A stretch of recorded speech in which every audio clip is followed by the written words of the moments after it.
wool footing. Ayan yung column. Ayan yung wool footing namin. Ayan yung mga wool footing. Hanggang doon yan sa dulo. Yung dulo barracks namin yun. Ayan. Ayan yung site namin dito. Medyo malawak. Ayan, nagbubuhos sila ng footing. Bubuhusan nila yung footing. Ito yung last part sa guest room. Yan yung sa guest room. Ito yung area ng master bedroom.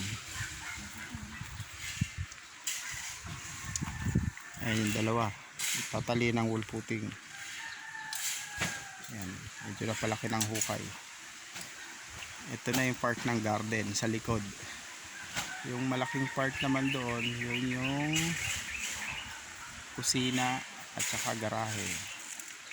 Dirty kitchen. Yung part na yan, yan naman yung dining area. Ayan.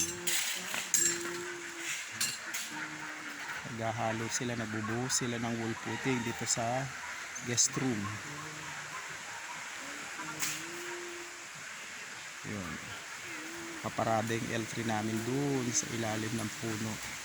Kasi na-flat kami. Ayan, bubuhos sila. Itong puno na to baka matanggal kasi tatamaan niya yung sidings ng bubong.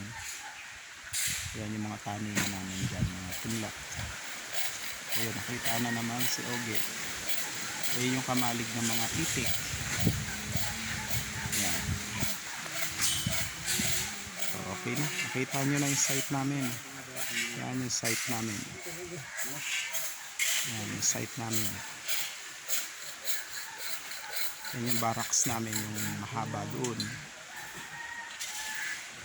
Yan sa likod. Yan yung mga kapitbahay namin. Yun si Oge. Okay.